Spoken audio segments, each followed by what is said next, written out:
So, anyway, that's where we are. Hope you all had a great Thanksgiving. So we're going to bring our first guest on now, and he just got back. A lot of news surrounding this guy right now, right? A lot of news. We're going to get a good chance to talk to him, and he just got back from a trip. I'm talking about our councilman, Eric Ulrich. Eric, how are you? Hi, Ed. How are you? Happy Thanksgiving. Happy Thanksgiving to you and yours. So let's start off with this trip to China, because we really didn't get a chance to talk to you about this. Now, first of all, what was it like? Tell us a bit about the trip. Well, I was invited some time ago, along with many other elected officials from across the country, to participate in a delegation to visit the Republic of China, which is more commonly known as Taiwan, which is not the same, of course, as the People's Republic of China. That's what people typically refer to mainland China, or Beijing, if you will. No, Taiwan is a small, independent country that broke away from mainland communist China, if you will. And Americans might remember Chiang Kai-shek and the role they played in World War II. And actually, it was interesting up until I think 1979, because Taiwan is a democracy and is a very close ally of the United States. We actually had them seated in China's seat in the United Nations, and then in 1979, I think President Carter and the other folks who were running the UN at the time kind of booted Taiwan out of that seat and let the People's Republic of China take that role, but which is sort of a sore sticking point for a lot of them. But they're our 8th largest trading partner, and I have to tell you, I learned a lot from the trip. I want to say at the onset, though, I know a lot of people had questions about it. It was not paid for by taxpayers. There were no city funds that went towards the airfare, the accommodations, or any Taiwanese consulate, the Taipei Economic and Cultural Office in New York. And there were 11 other elected officials from Boston and Seattle and St. Louis, Missouri, and Baltimore County, and a bunch of others. And we met with a lot of government leaders, a lot of private sector leaders. We learned a lot about how they recycle their garbage, about how they educate their children. I was very impressed by the extensive transportation infrastructure that they have, how efficient, how clean, how extensive it is, how fast it is, how affordable it is. They actually, after the country built the infrastructure, they turn it over to a private corporation. It actually turns a profit. I mean, can you imagine the MTA actually being profitable? Oh, boy, yeah. It was an incredible experience, and they were just so hospitable and accommodating and so supportive of the United States. And, they trade a lot with us, but they also buy a lot from us, too. And it was just, overall, it was a great experience. Fantastic. Well, I mean, it's something you don't get a chance to do, and it's a great thing. I know we had spoken actually just before you left. You were going on a flight. It's quite a long journey. I think it was 14 hours going and 15 and a half coming back. It was much longer than my flights to Israel or to other parts of Europe that I've taken in the past. But I learned a lot. I mean, I learned a lot about not only that part of the world, but how we as a city need to do more. I mean, Taipei, which is their capital city, it's a city of about 1.2 million people.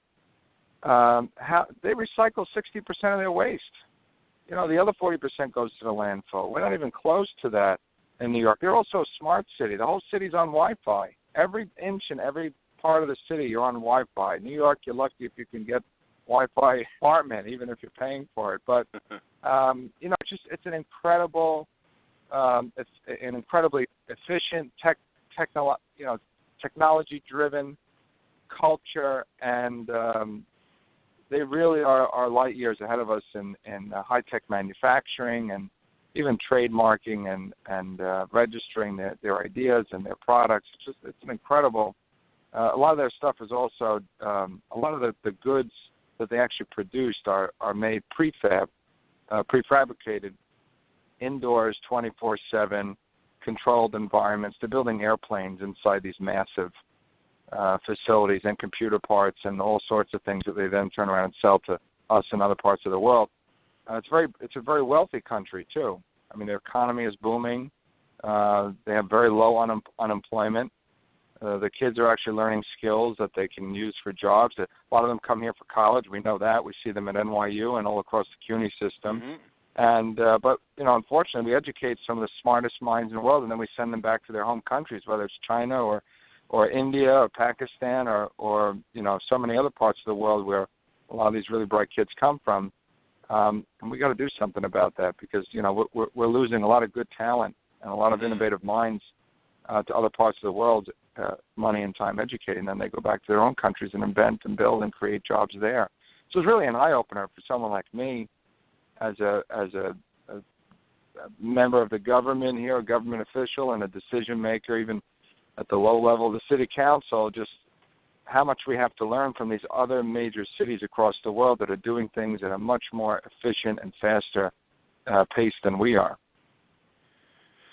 So now, might some of this form some ideas? I guess if you do run for mayor. Yeah, I knew that question was going to come up. I have a great job now. I love what I do. I'm not giving you the BS answer here. I wake up every day and know that this is the right job for me. And if I decide to run for something else next year, I'll make that decision next year. But right now I'm just focused on being the best councilman that I can be for the people of my district.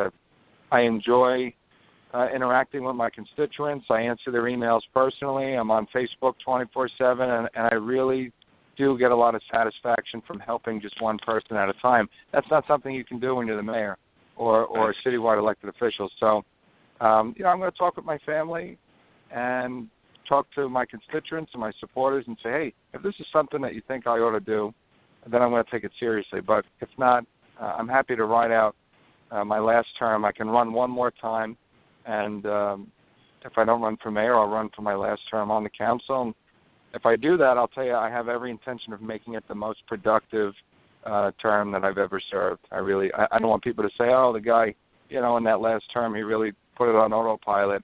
I would work twice as hard just to prove myself to people, let them know how seriously I took this job and how much I cared for the communities that I represent. Now, one of the things that came up at a recent block association meeting, and it was in the paper, and you and I discussed it, was we're going through another wave of participatory budgeting. And we were big early adopters. You were of PB. Here in Woodhaven and other parts of your district. But it just hasn't, I don't think it's lived up to the expectations we all had when it started. What do you think have been some of the problems with it, and what do you think we could do to kind of get it closer to what we all envisioned? Well, first, I was very proud that I was one of the original four, the first four in New York City members of the council to adopt participatory budgeting, to actually hand over some of the decision-making ability to my constituents about how we spend their tax dollars. I don't think there's anything particularly groundbreaking about that. I think more people should be doing that because it's the taxpayers' money, it's our constituents' money, and they should have a seat at the table in how it's spent. And the part of the problem, as you know, and a lot of people who have been through this know by now, is how frustrating it can be in the slow pace that city agencies move when it comes to actually spending this money and bringing these capital projects or ideas that people come up with and get voted upon to fruition. And that, by the way, that criticism extends not only to the Parks Department and to DOT, but almost to every other agency where we appropriate capital funds. And I experienced that the first day of getting elected to the city council when I was sworn into office in February in 2009 and passed the budget that July. They gave me, $2.5 million, and I said, this is great. We're going to do a lot of good. We put money into the local libraries, and those projects were not completed. The last one was actually completed last year, and I will be in office 8 years, believe it or not, this February. So you can imagine how frustrating it is for someone like me who actually wants to see these things happen for myself, for my constituents, but, politically, so people can say, wow, he's actually doing things for the community. I think participatory budgeting, the bar was set very high, and rightfully so, with the best of intentions, but that maybe it was not explained fully or properly or communicated properly, that these things, when you vote on them and it's passed into the budget July 1st, that you're not going to see it in September. It's going to take at least a year. Right. And that's being optimistic, depending on the scope of the project and also what the project actually is. Now, I will say this. You look at Jamaica Avenue, the lights that we funded, and I say we, meaning me and the participatory budget folks, including yourself, for Jamaica Avenue, the new LED lights that are being installed with the World's Fair Park style lampposts.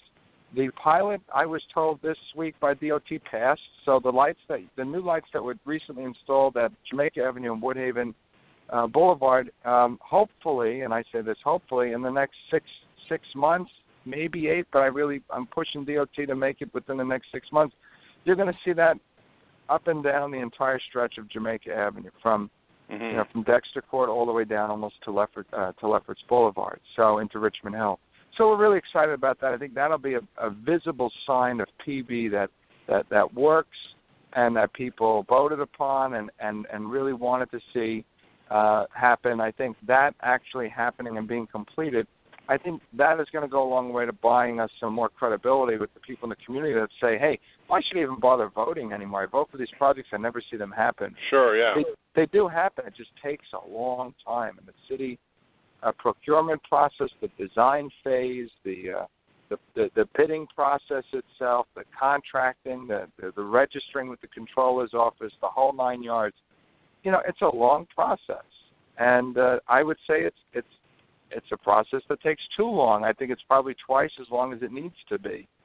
But this is the problem when you're dealing with a massive bureaucracy and literally thousands of other capital projects throughout the 5 boroughs that are also, vying for attention and need to be completed. All right. Well, let me I had a little list here of things to get to, but yeah, we're listen. We, like I said, we were early adopters on PB, and we still want to see it work. So, there's going to be a meeting. I think it's December 1st at your office. Yeah. And we'll be about 6:30, 6 or 6:30. And, also the countdown clock's coming soon. That was voted on 2 years ago with DOT. I actually spoke to MTA and DOT, and they're hoping to have that in the next 3 to 4 months. So that, by January, February, the latest. But okay, so those are the bus January, countdown clocks, right? We're going to see those too. The bus countdown clocks, yeah. And where will they be go? They'll be going along Jamaica Avenue? Well, I think there's one going to Jamaica Avenue. There's 2 going on Woodhaven Boulevard, one in Woodhaven, one in Ozone Park. There's one going in Lindenwood in Howard Beach. There's one going in Rockaway. And I think there's one going in South Ozone Park on Lefferts Boulevard. So I tried to spread them out throughout the district. But I think Woodhaven is getting 2 of them. And how we selected those sites, by the way, was based on ridership. The MTA actually brought me a map and ridership numbers for the previous year, average ridership weekday during peak times. And we picked some of the highest, if not the highest ridership bus stops in the district. And we identified where those were and so that we knew that these countdown clocks would be doing the most good. Now, and I know that you can download an app and you get real bus time and you can tell it to you on your phone. But we happen to live in a community where there are a lot of senior citizens that are not, very savvy on the smartphones. Now, my grandmother's not one of them. She's on Facebook and Twitter and everything else, and that's great. But, there's a lot of folks in our community who are not. There are a lot of hardworking immigrant families and low-income families who can't afford a cell phone plan or don't have a cell phone plan, and so they don't have a smartphone. I mean, I know it sounds hard to believe for people like you and me because we're so, tech-driven, but there are a lot of folks in our community who do utilize public transportation, who do take the bus, and who just don't have the bus time app and would benefit from this. And I think it's going to be a positive thing for the community. Plus, it's one of those things that if you're walking past, and you might not dig out your phone to start looking to see when the next bus is coming. You glance up and you see the next bus is coming in 3 minutes or something. You're going to use it. You know what I mean? It becomes a matter of convenience. On the flip side, Ed, if you're walking there and you see that the bus is 17 minutes away, well then maybe you're going to go into the Avenue Diner and have a cup of coffee. Right, exactly. Because it's 10 degrees outside and it's snowing, but you still got to go to work in the morning. So, I do think that it is going to serve a purpose, and, they are very confident that in the next couple of months they'll actually be putting those things in the ground and installing them, and they'll be lit up, they'll be working. That was also funded by PB. The dog run at Forest Park, that's in design phase, but we're pushing the Parks Department on that as well. And we're pushing DOT also on a new project that we funded that was not part of PB, but will come about next spring, which is a center median beautification project that we funded through the Queens Botanical Garden, and that will be at Jamaica Avenue and Woodhaven Boulevard. So we've got a lot of interesting projects that between now and the spring you will actually see and be able to point to and say, this is really great for the community. Great news, great news. Now let me switch gears here a little bit. Subject of some controversy in recent months all over Queens, but more recently locally here, and that is the drop-in center, the homeless drop-in center, on 101st Street, Atlantic Avenue, the old Dallas Coffee building in Ozone Park. And there was a meeting last week. I did not go to it. I heard it got kind of boisterous. Some people angry about the center being put in there. What are you hearing? I guess about this from. I had a chance to talk to the gentleman from Ozone Park. His name is Drew. He's really organizing the neighbors in that area. People are very frustrated. I think they have a right to feel the way that they do. I mean, Mayor de Blasio has completely failed on the issue of homelessness by almost every single measure. The day he took office, he likes to remind people there were 50,000 people in the homeless shelter system and that he inherited this from the Bloomberg administration. I guess that's a fair point. But today, as we speak, that number is 60,000. And there are 10,000 more homeless men, women, and children, many of them are children, living and sleeping in the shelter system tonight since Mayor de Blasio has taken office. And that is because I believe that he and his administration have not put forward a coherent anti-homeless prevention strategy. The city has not put forward a very coherent policy as to how we actually prevent more people from becoming homeless.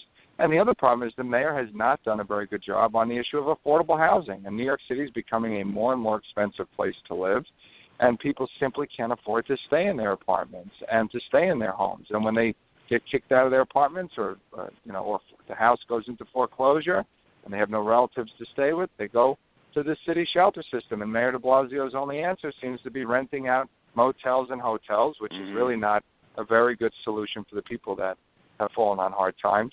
And it's a very expensive solution for a costly thing for the city. It's costing us more than $1 billion a year alone. That's a lot of money. That's much more money than we're spending on so many other city services. And the problem is not getting better; it's only getting worse. And I think a lot of good could be accomplished if the mayor was able to get along with the governor, because the governor has a lot of tools and resources at his disposal that I think could be particularly helpful to the city in dealing with this homeless crisis, because right now it's a crisis. And the mayor and the governor don't get along. So the mayor's policy stinks. He has a very hopeless homeless policy. He hasn't done enough to create and build and maintain affordable housing units, and he has not put forward a very coherent homeless prevention strategy. And he doesn't get along with the governor, and there are 10,000 more people in the shelter system than there were 3 years ago. So it's no surprise that, the newest shelter is coming to a neighborhood near you. I mean, they were fighting the one up in Maspeth, and they had one in Elmhurst, the Pan Am Hotel, and they recently announced that they were going to have a temporary, quote-unquote, temporary shelter in the Rockaways, and now they're sticking another one in Ozone Park, and I wouldn't be surprised if Woodhaven is next. And, look, I'm all for helping homeless families. My heart as a Christian, as a human being, I want to help people that have fallen on hard times get back on their feet, get the help that they need and the counseling that they need and the stable housing that they need or whatever it is that they need. Let's get them what they need. But just warehousing as many of them as possible and sticking them in these nooks and crannies and little motels and hotels and now a coffee house in Ozone Park, it is not a long-term strategy. It's like putting a Band-Aid on a gushing wound. Mm-hmm. And, if the mayor's office actually worked with not only me, but Senator Dabo and Assemblyman Miller to actually identify what appropriate locations may exist, what type of access those people would have to health care and transportation and perhaps even jobs, and so that there's a transitional aspect to the housing, that they actually graduate out of the shelter system and actually move back into their own apartment and get back on their feet, or get sober, or get clean, or get whatever it is that they need to do. But they're not working with us. They make these decisions. They tell about us. They tell it to us after the fact, and then they expect us to rally to their side, and then take all the heat from our constituents when we were just as left in the dark as they were. It's very duplicitous. Yeah, and that, again, that's always the concern with the city is, when they come across, come up with an idea like this is, we see how competently they have managed some other things, and our faith in them right now is kind of at a low. Ed, it's not even a political thing.